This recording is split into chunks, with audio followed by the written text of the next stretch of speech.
Cool. So, kia ora koutou, everyone. My name is Karim Dickie, and I'm the chair of the New Zealand Institute of International Affairs Wellington branch. It's really an absolute pleasure to be hosting the Honourable Malcolm Turnbull, Australia's 29th Prime Minister, this evening. I'd like to acknowledge distinguished guests on the line, including the Chief Executive and Secretary of Foreign Affairs and Trade, Chris Seed, and members of the Diplomatic Corps. Mr Turnbull had international careers in law, business and the media before entering politics at the age of 50. As Prime Minister from 2015 to 2018, Mr Turnbull reformed Australia's personal income tax, education and childcare systems, oversaw the legalisation of same-sex marriage and announced the construction of the biggest pumped hydro scheme in the Southern Hemisphere. Globally, Mr Turnbull played a leading role in reviving the Trans-Pacific Partnership after the United States withdrew. He also struck deals with US Presidents Obama and Trump to accept refugees who tried to arrive in Australia illegally by boat. As a lawyer, Mr Turnbull successfully defended former MI5 agent Peter Wright against the British government in the Spycatcher trial before entering business, where he enjoyed a successful career with Goldman Sachs and launched multiple technology-based businesses in Australia. Since leaving politics, Mr Turnbull has resumed his business career, including as a senior advisor at KKR, and he speaks regularly at global conferences. Most recently, he is the author of Malcolm Turnbull, A Bigger Picture, published by Hardy Grant Books. During this conversation, please feel free to post questions via the chat function, and we'll look to get to those at the end. E te rangatira I Honourable Malcolm Turnbull tēnā koe, nau mai, piki mai, haere mai ki Aotearoa. Distinguished guests, the Honourable Malcolm Turnbull, I formally greet you. We welcome you, we greet you virtually to Aotearoa, New Zealand. Well, thank you. It's great to be with you, Karim, and good to be with all of your our participants, our attendees. I can see all their names on the right-hand side. And congratulations to you all. You've done, in New Zealand, I think you've done probably the best job anywhere in the world of managing the virus so far. Certainly, I can't think of any country that's done a better job. Thank you. Yeah, well, reading your book, A Bigger Picture, it really is a fantastic read, and I think really a great addition to Australian political literature. There's a lot of it, and I think that this book really covers a fascinating period. And I couldn't help but be thinking back of my own time, kind of observing Australian politics and seeing how your career progressed and the opportunity that you had there to become Prime Minister. I wonder if we could talk a bit about the Liberal Party and your reason for joining that. Often people think that you are too progressive for the Liberal Party as it is today, and they thought that you'd be better suited to the Labour Party. I wonder, what were your decisions behind the decision? Well, I joined the Liberal Party in 1973, so that was quite a long time ago. And I'd been involved with it, with greater or less intensity at different times of my life since then. Look, I think the Liberal Party in Australia which is, the equivalent of your National Party, has always had a small L liberal tradition and a more conservative tradition. What has happened, though, in recent times, you're quite right, is that the Liberal Party has moved further to the right. I think there is this phenomenon of, populist right-wing politics. It's bedeviling centre-right parties around the world. Look at Trump and the Republican Party in the United States as a good example. And there are so many others. In fact, Anne Applebaum's just written a very good book about it called Twilight of Democracy, which is worth reading. But it's a major problem. These populist right-wing demagogic types are not conservatives. They're certainly not liberals. They tend to be authoritarian, and in some jurisdictions they border on the fascist. So it's a very disturbing time, I think, for centre-right politics around the world. Very disturbing.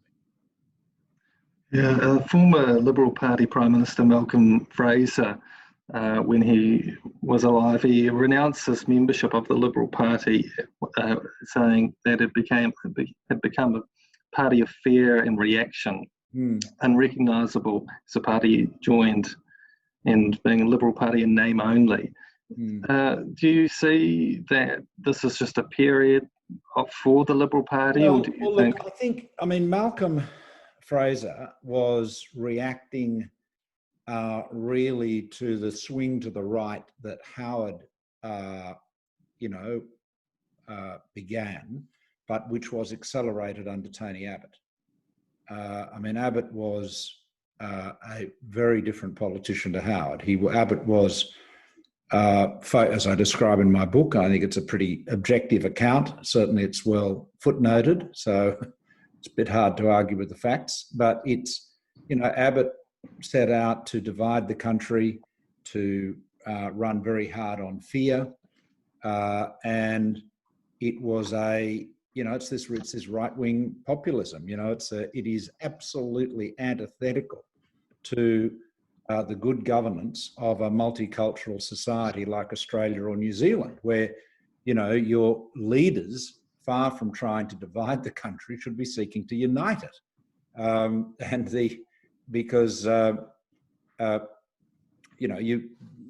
It's self-evident, really, isn't it? I mean, the genius of Australia and New Zealand, and New Zealand are both multicultural societies, but Australia has nearly a third of the people in Australia were not born here. Over half of the people who are Australian residents have at least one parent born overseas. And, we're very diverse. Our immigrants, if you like, come from every corner of the world, and yet we managed to get on together reasonably harmoniously. Now, that is threatened by divisive politics.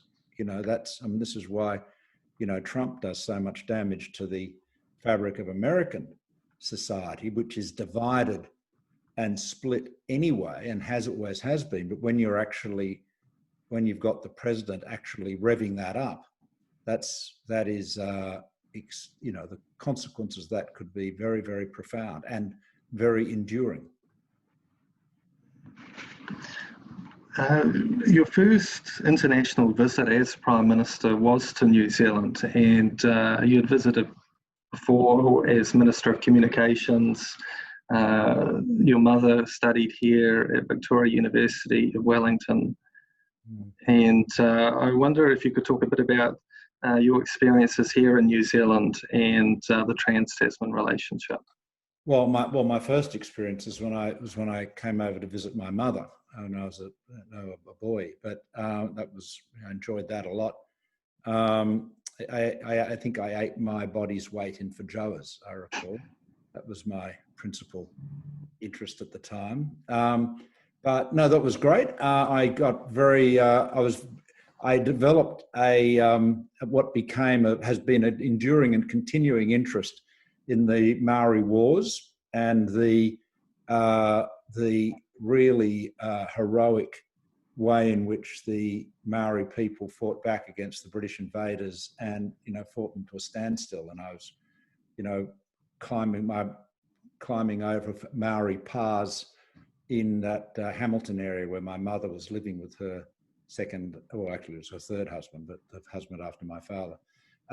Anyway, look, in terms of generally, I think the relationship between Australia and New Zealand is obviously very close. I think it should be closer. I mean, as I describe in my book, I think we should take much more notice of how New Zealanders do things. I think New Zealand tends to get things done more efficiently than we do.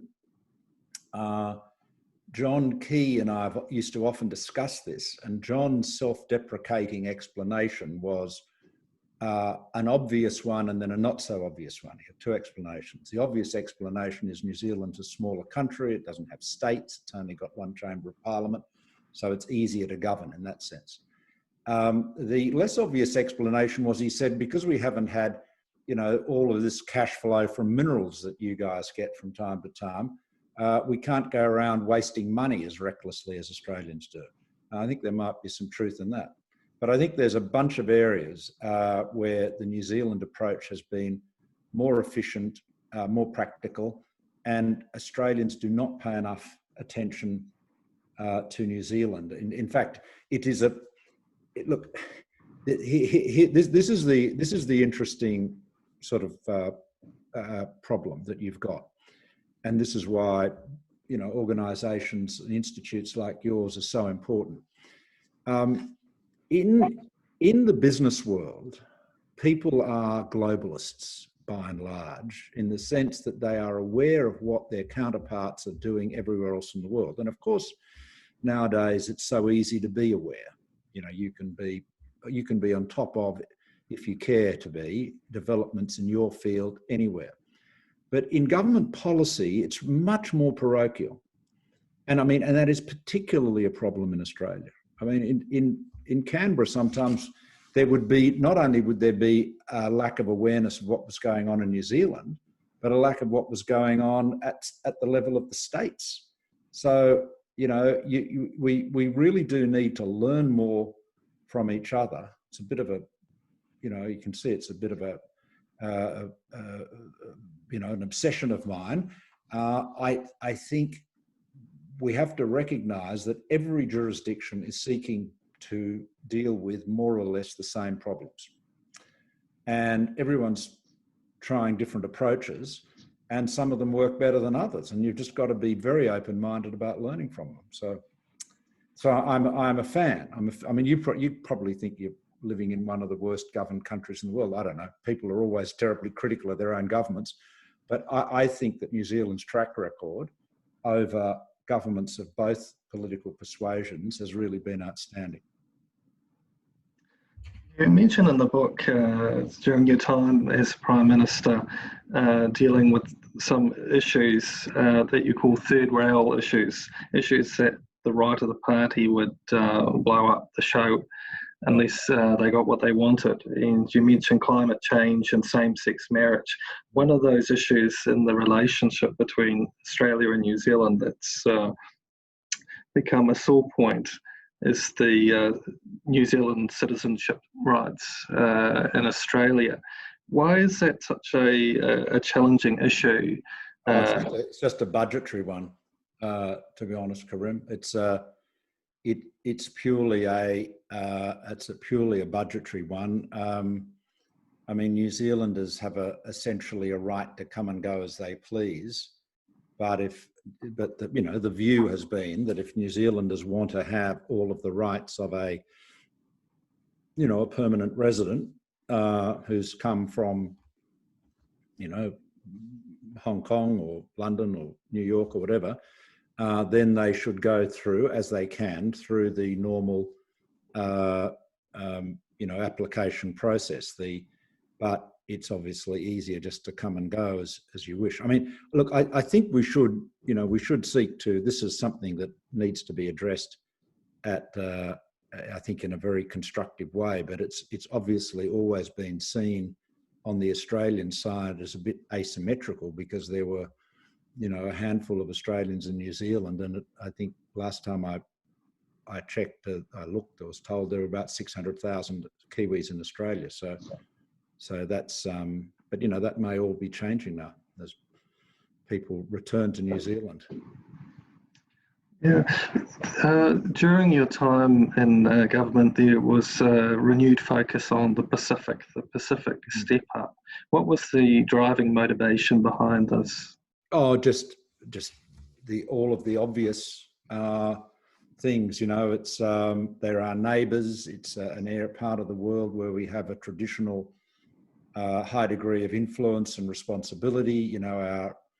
both historical, commercial, Australian and New Zealand companies and institutions and banks and so forth have got strong links, very strong family links, cultural links. It's, I think it's self-evident, but the difficulty, I think, with Australian foreign policy, and this is something I, sought to address in a couple of areas, but I think is that there has been a degree of being mesmerised by the rise of China.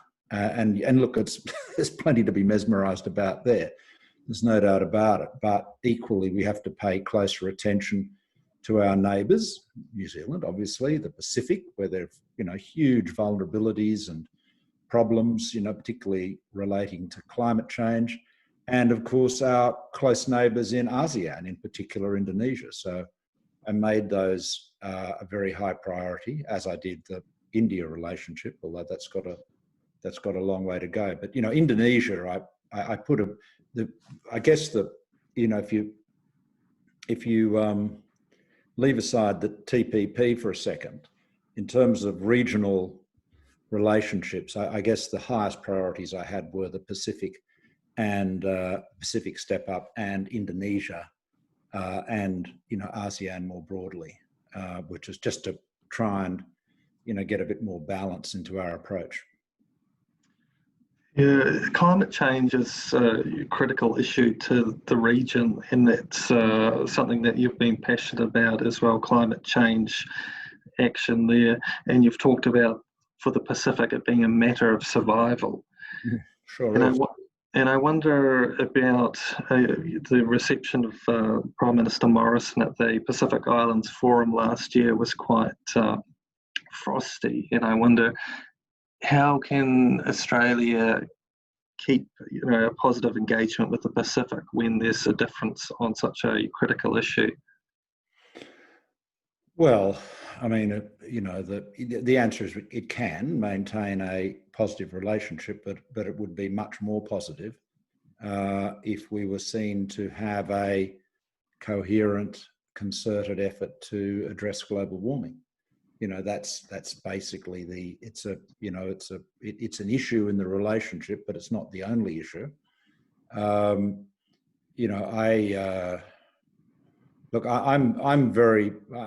just feel it's very easy to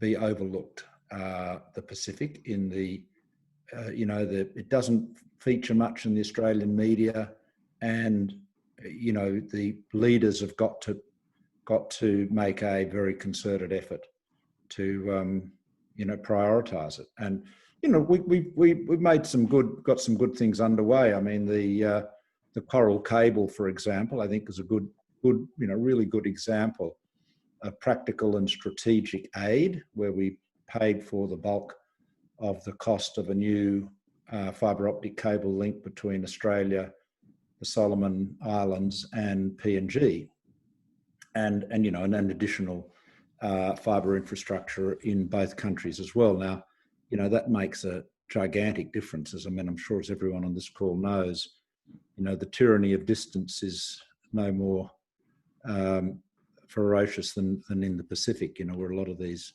island communities are still very, very isolated. So the more you can address that, the more you can bring greater economic opportunities to them, upon which their advancement depends. On China and its re-emergence and growing influence in the Pacific, I wonder, you've talked in the past about the need for China to be more transparent about its goals in the region. We're seeing China, a more assertive China. We're seeing the expansion of those islands in the South China Sea. And I'm wondering if you could comment a bit about the changing dynamic there and how Australia is able to balance that relationship Well, I mean, look, we just have to stand up for our own sovereignty and our own position. I mean, we're a middle power, I suppose. But some people might think that's flattering out to ourselves. But we're certainly not a superpower. And we want to be able to maintain our independence, our sovereignty, our freedom of action, freedom of action. And that is going, that is potentially at risk if China were to seek to, coerce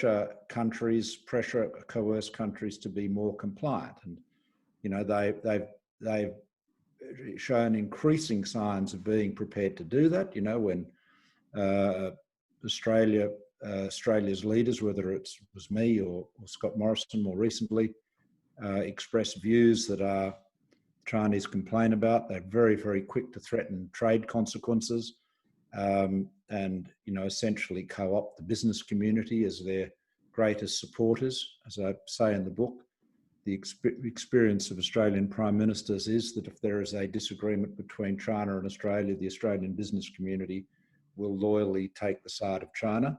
You may find some familiar resonances in New Zealand there, but I think you just have to stand your ground. But in terms of what we want to achieve, is like I gave a speech about this a few years ago in Singapore at the Shangri-La conference. Our goal should be that to look at the region not as a series of spokes going into a hub in Beijing or in Washington, but as a mesh. We've got to support each other. We've got to have stronger relations between the countries in the region, and that not just the big ones like Indonesia and Japan, but all of the countries in the region. And we have to be concerted in our, defence of the rule of law and the international norms that ensure we can act, independently. I mean, you don't want to end up being Finlandized, if you use an old Cold War term. As the Russians and Soviets had got Finland into being essentially a pretty much a client state. That's where you don't want to get there. Now, there are some trends in the rhetoric and foreign policy from China today, which would suggest to you that was a goal. But I think, and they would disavow that. They disavow that frequently. But that is the challenge. And that's why we want to make sure the Americans stay very involved in the region, because that provides a degree of balance. I think the goal has got to be to maintain the independence and sovereignty of our respective nations. New Zealand and Australia share membership of an exclusive club, the Five Eyes. Yeah. And recently, with the Australian Treasurer has been pushing for the Five Eyes countries to have regular meetings to coordinate the economic responses to COVID-19 and to ensure global financial stability. I wonder if you had any thoughts on this shift away from the intelligence sharing side to more of the economic security. Well,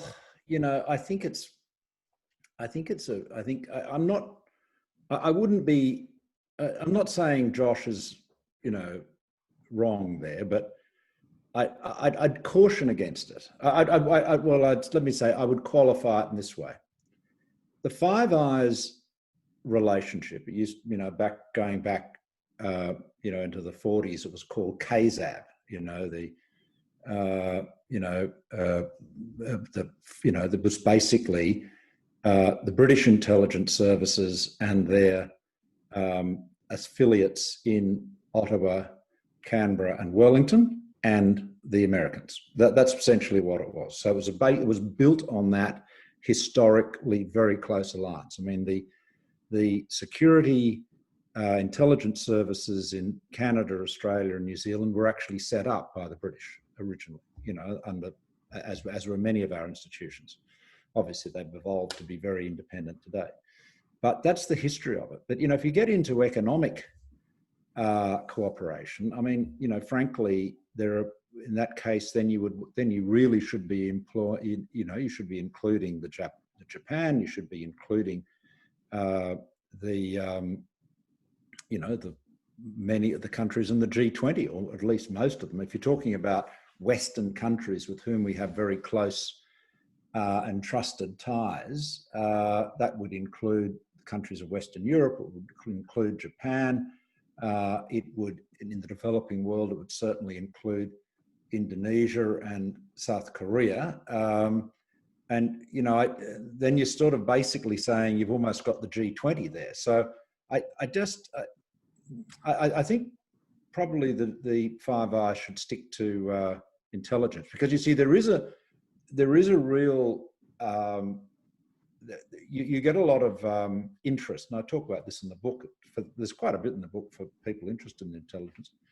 A lot of interest, particularly from the Israelis, to become the sixth eye, and there's a number of countries that would like to be able to do that, but you want to think about that very quickly, very carefully, because you see the advantage of the Five Eyes. You can say, if whether it's the Israelis or the Japanese or the French or the Germans, they say, "Oh, why is it only you guys? Why is it only the five?" And say, "Oh, well, look, it was all back in the Second World War. It was history, and British Empire, and that's it. That's the explanation." If we were starting from scratch today, you wouldn't do it like that, but that's what it is, and you can just put it to one side. If you start opening it up to a wider group of countries, you might then find your intelligence people saying, "Hang on, we're very close to these people from an economic point of view and a commercial point of view, but do we really want to be sharing our intelligence with them to the extent that we do with the Americans and the Australians and the British?" So. Yeah, because that was my next question to you, was about Benjamin Netanyahu's ambition to be the sixth eye. Yeah. And I was reading in your book there that Israeli intelligence helped to prevent the information there helped prevent an attack. Yes, that was a great secret until Bibi told everyone. So that's what's in the book. Oh, very good. It wouldn't have featured that. Well, the source certainly wouldn't have featured it had it not been for the fact that he put it in the public domain at one point. Yeah, well, look, there's a lot of we cooperate with, our agencies cooperate with all sorts of people, and some of them are unsurprising and some of them are surprising. But do you really, the relationship between New Zealand, Australia, US, Canada, UK is one of, absolutely complete trust. And I think I'm not sure how readily that would be available with other countries. That's the bottom line. During your time, we've had issues. Let's look. Australia and New Zealand are, friends of Israel, and I've had a very strong relationship with Israel and been a supporter of Israel and over many years. But the Israelis do engage in espionage. We've experienced it. And so and as have the Americans. So I think Bibi's desire to be the sixth eye is, I guess people might take that with a grain of salt. Anyway, time will tell. He promised he wouldn't spy on Australia anymore, so we'll see. We'll see how long that lasts. Yeah. During your time as Prime Minister, Australia faced a number of security challenges, and planned terrorist attacks were prevented. Yeah. How concerned are you about future attacks and the authorities' ability to stop them? And if we look at the returning fighters from the Middle East region, and I've seen, the Australian government has provided surveillance support and special forces training in southern Philippines. I wonder, how big a concern is this for Australia going ahead, and is it likely to be? It's a big concern, Karim. It's a big concern. The intensity of it varies from time to time. But I think you just have to be, you've got to be alert to it. Intelligence is the key. It is one of the reasons why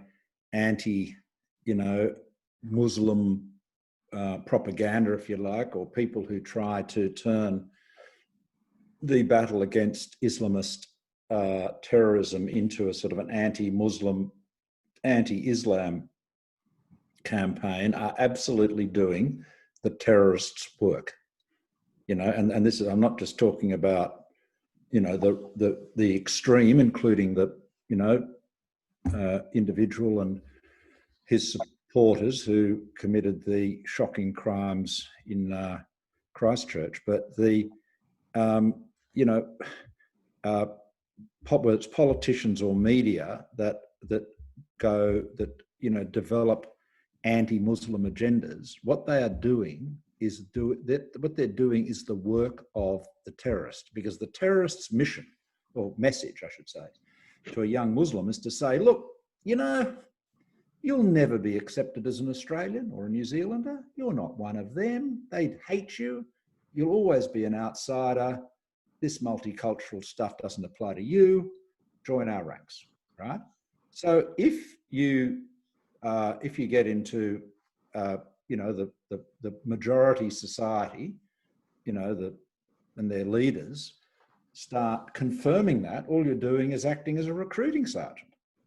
So, that's why, those of you that have followed my statements in public life, I've always talked up the importance of mutual respect, of multiculturalism. It is absolutely critical. That is the glue that binds together a multicultural society, and it's critically important for keeping us safe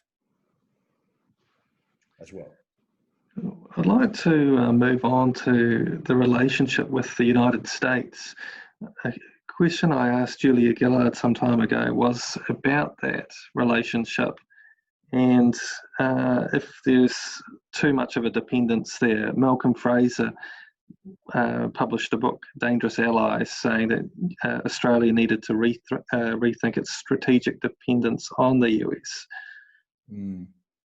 Well, I mean, I don't think we'll readily find an alternative great and powerful friend, but I do think we have to be prepared to defend ourselves, and we do have to act and conduct ourselves independently.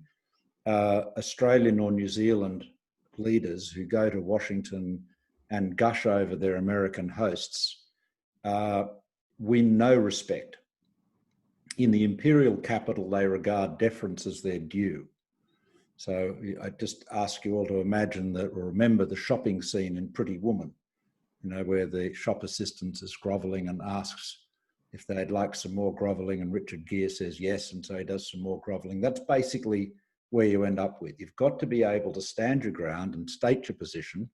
There's no point being scratchy or rude. You've got to be respectful, but it is becoming just an echo chamber for the United States is a big mistake, and you're not doing them a favour either, by the way. Because they do need their friends from time to time to tell them that they're on the wrong track. Yeah, you write about Donald Trump in your book, and I thought it was a very fair assessment. I think he's one of those very interesting leaders and very polarising, but I thought it was a very interesting chapter. And I think what everyone remembers is that first phone call that you had with him, and the comments after about the worst call by far, and on that refugee deal has been worst ever. Did you expect that it might be a difficult conversation? Did you think it would go like it did? Well, I didn't think it had become as heated as it became. But, we, as I describe in the book, we were, I'd done a deal with Obama to resettle 1250, and that wasn't a ceiling, but that was the kind of what was in contemplation, hopefully more. of the asylum seekers on Manus and Nauru in the US. And as you know, the reason we wanted to do that was that we'd learned over the years that we had to deprive the people smugglers of their product, so that, when they said, jump on our boat and we'll get you to Australia, we had to ensure that that was the one place they couldn't get to. So anyway, that's another complex debate. Everything all the confirmation we'd had from the new administration was that Trump, while he didn't like the deal, would go along with it, because, just like as I'd said to him, just like a new chief executive inherits contracts from his or her predecessor that they wouldn't have entered into, but that's you cop it sweet, right? That's the way the world works. Anyway, literally an hour before the call or less, we were told by Pence and Mike Flynn separately that Trump was not going to go ahead with it, and he didn't want to discuss it, didn't want it mentioned. So I guess I figured then it could be an awkward conversation, but I didn't think it would be as ferocious as it was, and I certainly didn't expect it to be briefed out and have the transcript briefed out subsequently as happened either. But anyway, there it is. The main thing is he honoured the deal, and as a result, hundreds of people, the majority now, I believe, have now been able to settle in the US. So it's it hasn't gone as quickly as I would have liked. Been a variety of reasons for that, but it's certainly been a big solution, and a solution at scale, as opposed to the offer from New Zealand to take 150, which has got issues about it, which you're familiar with. The next topic I'm wanting to touch on is the citizenship saga that unfolded when members of Parliament were deemed eligible to stay due to dual citizenship. And this is when Barnaby got New Zealander of the Year award. Yes. And I was curious at your diary entry there, talking about the conversation with the Governor-General, Sir Peter Cosgrove, and I couldn't help but be reminded of the Whitlam affair, and I wondered, did you have thoughts that the situation could escalate to a level in which there could be that interference? Well, Cosgrove was making clear to me that if I asked him to prorogue Parliament, and for everyone's benefit, proroguing is, just really suspending the Parliament. It's closing one session for a period in the anticipation of having a new session later.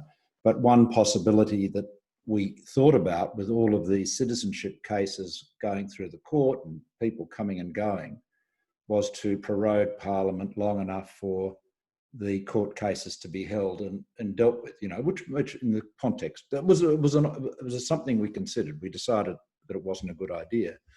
But Cosgrove was making it very clear to me that if I had advised him to do that, he would not accept that advice, which I thought I didn't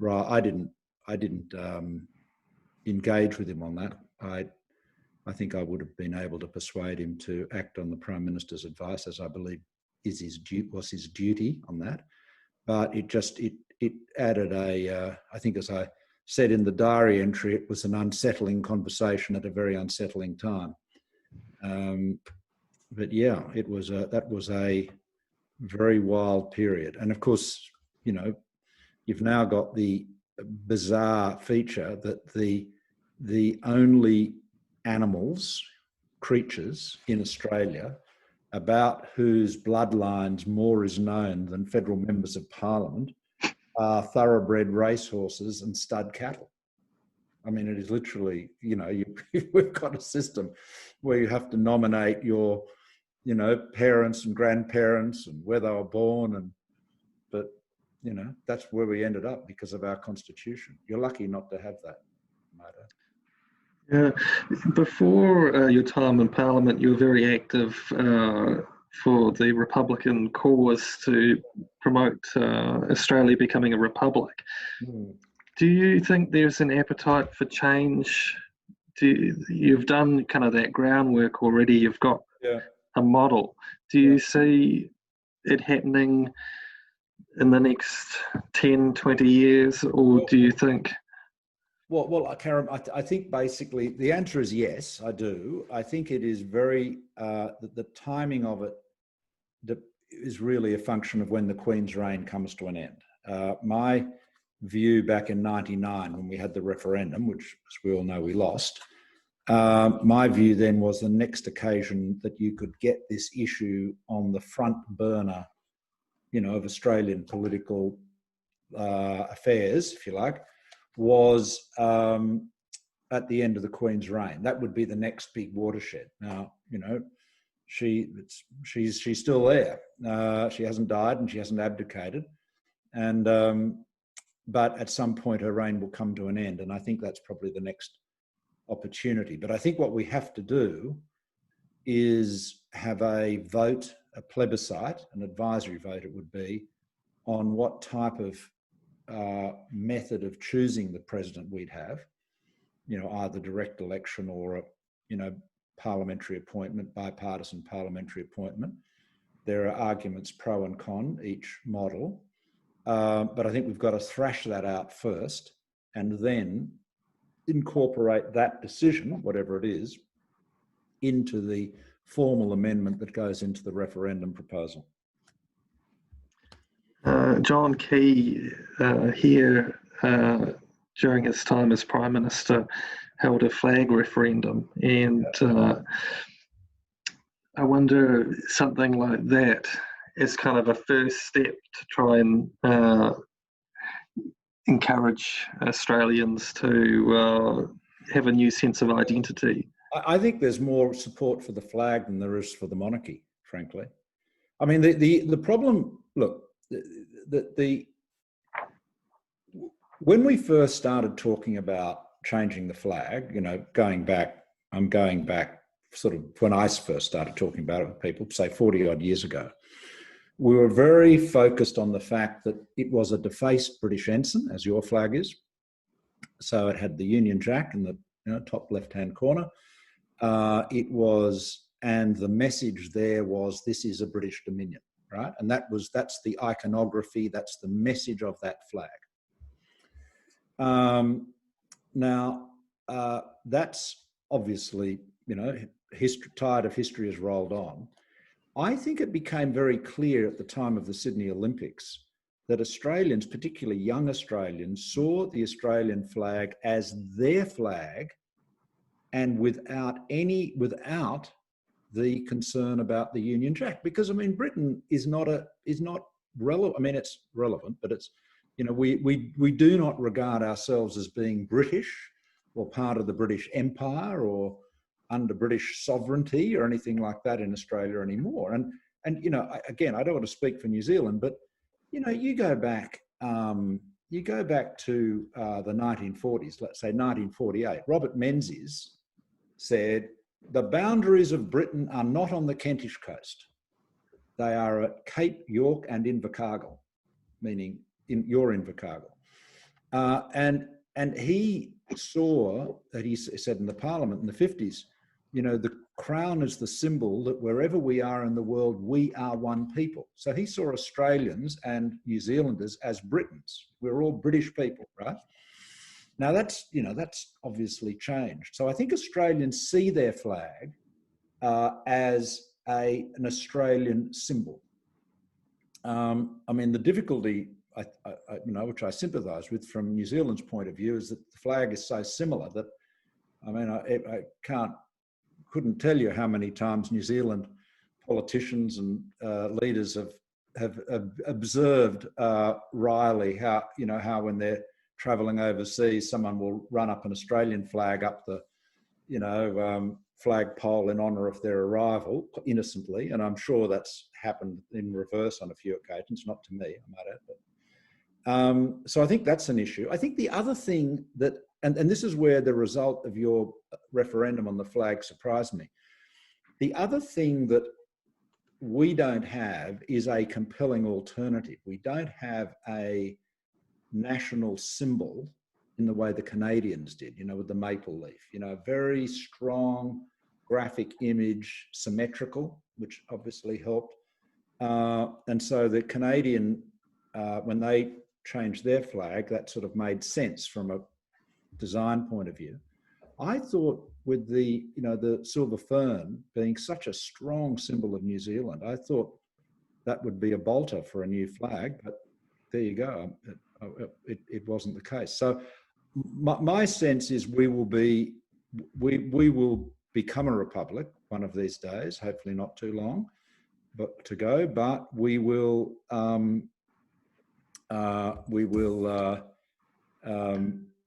probably keep the flag for a very long time, is my suspicion. But you know, that's it. It is, you see, perhaps if I could sum it up this way, the case against the monarchy is that it is not an Australian institution, which is a fact. It isn't. It's a British institution, which, you know, we incorporate by reference. The case against the flag is that it is an insufficiently distinctively Australian symbol, and that's a difference. Thank you. The next area I'm wanting to cover with you is the media and the role that plays. You write that the Canberra Press Gallery covers politics as though it was a sport. All that matters is who's ahead, who's in the team, who's the captain. Policy is of secondary importance, and so is leadership change. Any leadership change will always be viewed by them through the prism of polls. I'm wondering about, you know, the news cycle, the 24-hour news cycle, and opinion polls, and it being kind of counter to good democracy. Well, I think it places enormous pressures on politicians, and I mean, I wish we had a 24-hour news cycle. It's a lot shorter than that nowadays. It's you know, it can be a 24-minute, 24-second news cycle sometimes. I think we've got a whole lot of very profound problems. I mean, you know, I was talking earlier about the importance of social cohesion. One of the things you need in a democracy is you need some shared facts. You know, you actually need to know what we're all talking about. But increasingly with the mainstream media being so partisan, and that's particularly in places like Australia where Rupert Murdoch has a big chunk of it, you get increasingly bitter partisan mainstream media, which reflects incredibly partisan social media, and the ability of people to basically select their own media so they can be in their own little media silo or echo chamber telling them precisely what they want to hear. Whereas if you go back to the olden days, i.e. about 10 years ago, people generally were dealing with the same facts because the mainstream media, whether it was the public broadcasters or the private media outlets, were trying to reach a broad audience, for advertising, for no other reason. Whereas now you can very successfully narrowcast to a very small audience. And, if you, want to believe that, Malcolm Turnbull and John Key and Jacinda Ardern are all members of the Illuminati, working to overthrow the world and create a one world government together with the Freemasons and the Vatican. If you want to believe that, there will be a group that is no doubt spewing that out. And you have seen, without dwelling on it, you have seen how those crazy echo chambers on social media can have horrible, terrible, tragic consequences in the real world.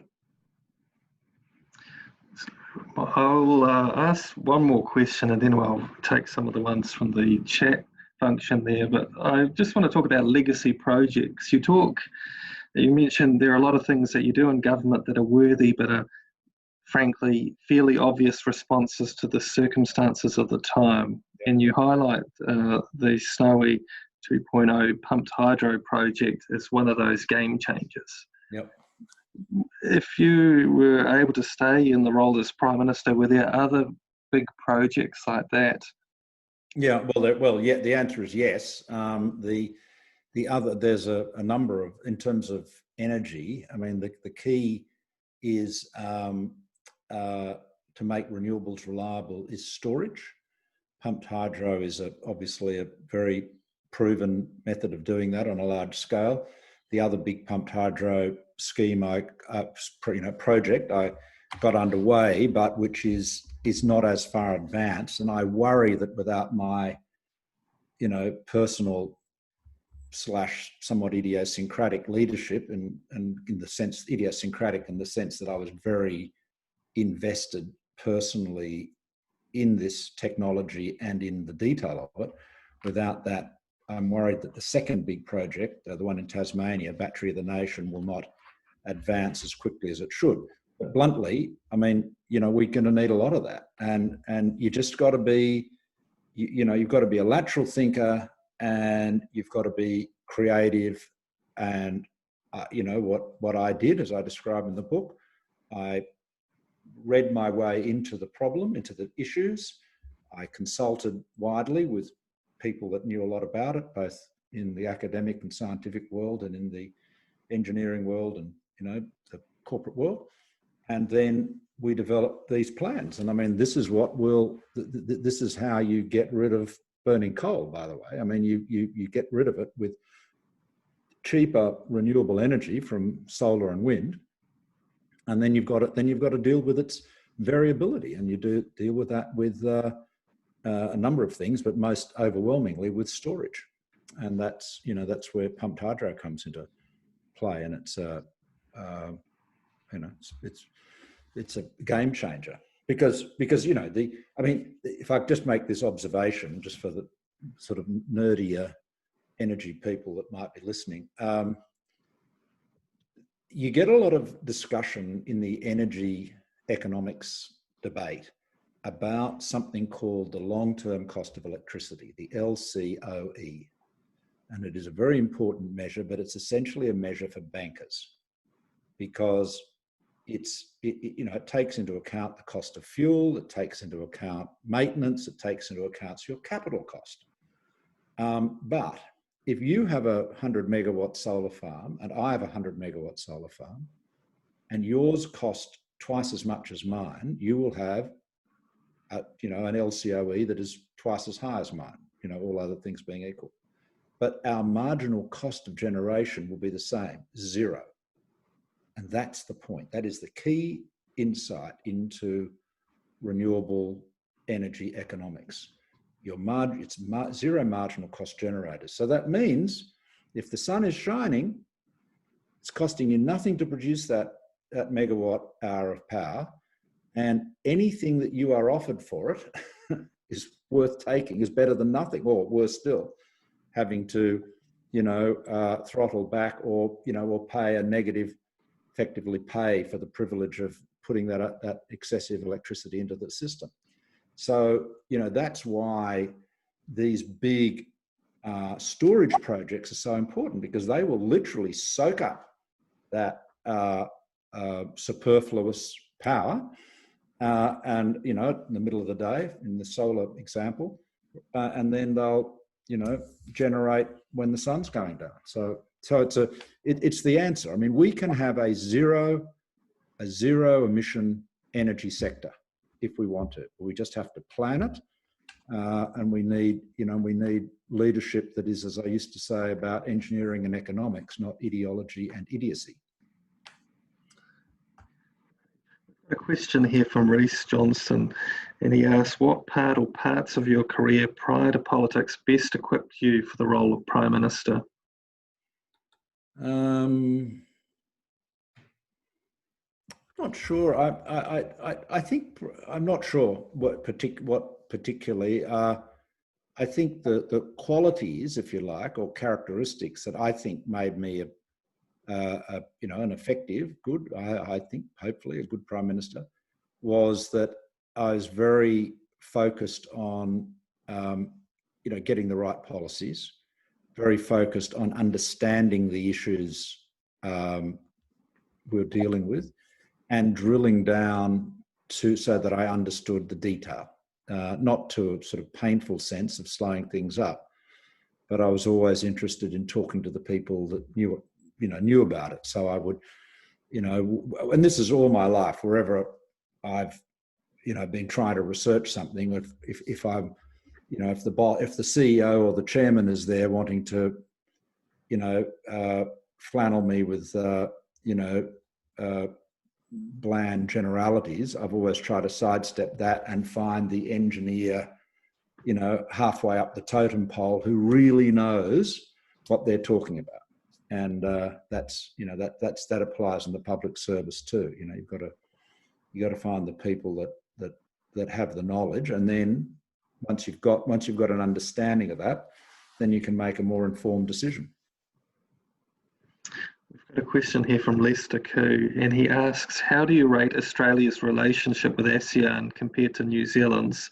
What could we do better with each other?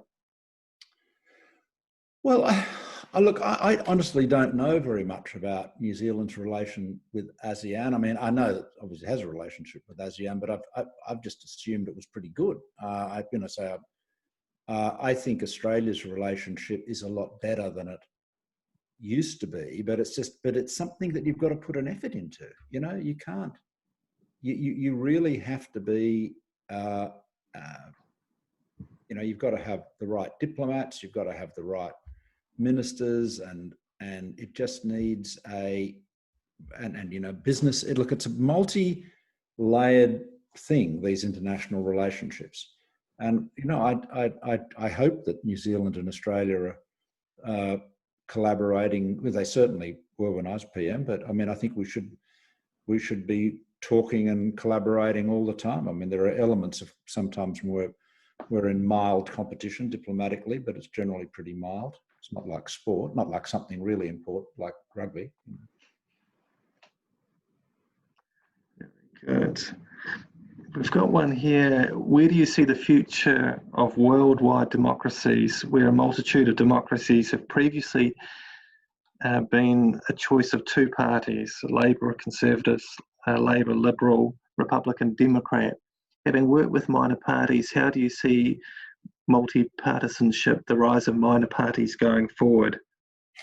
Well, I think there is no doubt that people's natural instinct is for multi-parties. I think human beings being what we are, we all think we're unique. We all got slightly different views.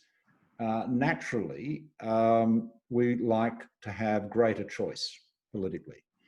But many countries have got political institutions, the United States being the classic example, which are designed really only to permit a two-party system. And the argument for that, of course, is the case for stability.